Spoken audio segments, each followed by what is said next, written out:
Greetings! May i-share lang ako sa inyo about health. Kasi may kasabihan na health daw is our wealth. Right? I agree. Kasi pag hindi maganda yung health natin, at lagi tayong punta ng punta sa hospital, magastos, masakit sa bulsa, right? That's why maganda pag iingatan natin yung kalusugan, or it's good to take care of our body or our health. At sabi dito, wherefore do you spend money for that which is not bread, and your labor for that which satisfieth not?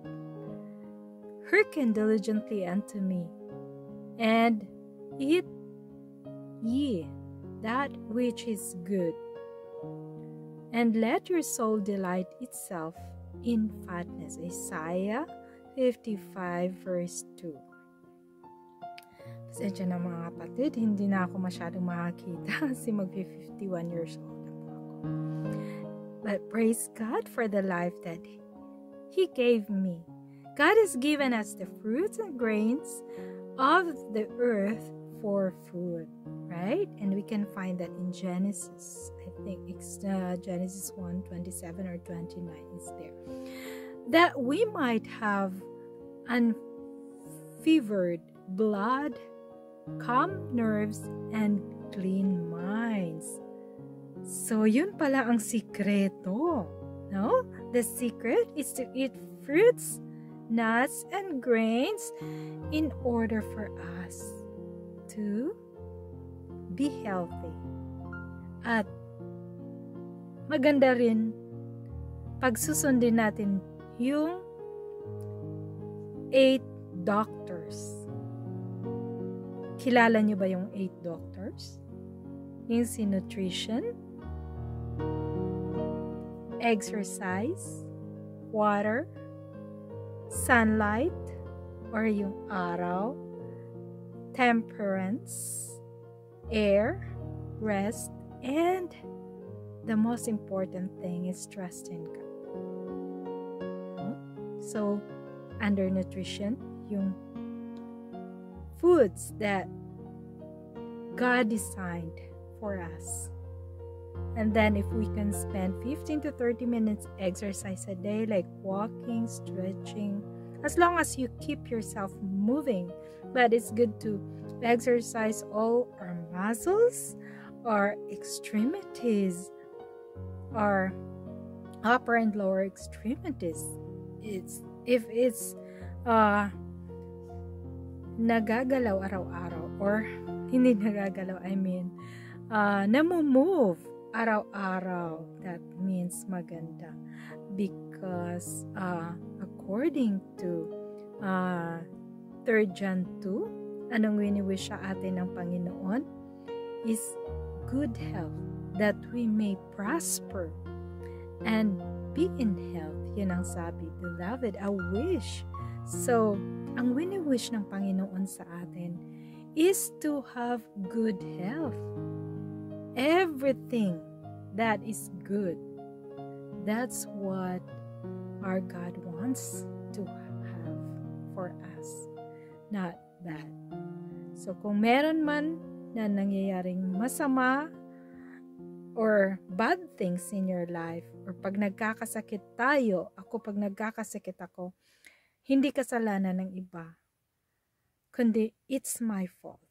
I don't have to blame anybody, but it's my fault because of what I am taking in, or kung ano yung pinapasok ko sa aking katawan.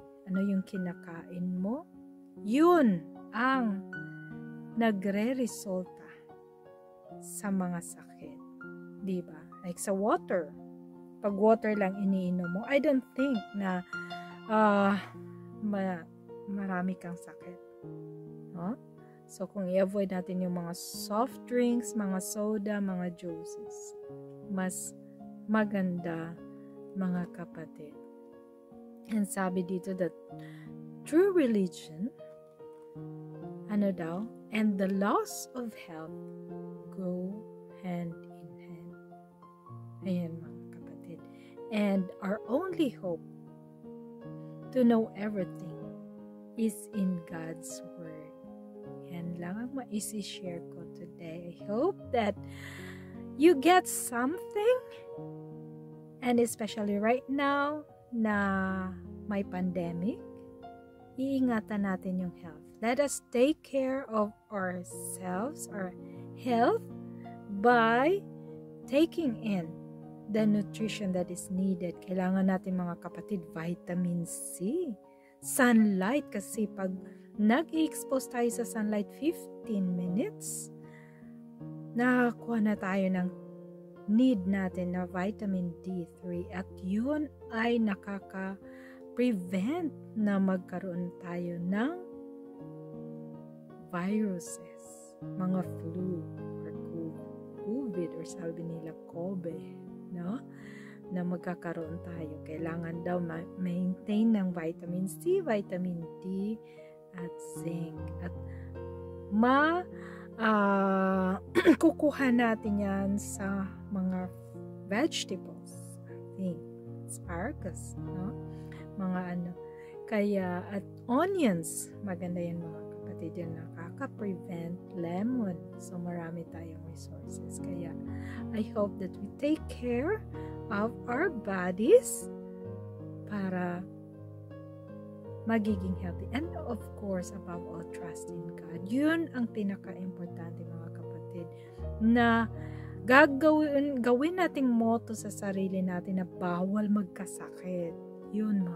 At saka, yun talagang positive yung thought mo na hindi ako magkakasakit kasi God will take care of me. Ganun lagi yung sa isip ko, that kung ano man ang mangyari, I have to accept everything because God is there for me. God bless us all.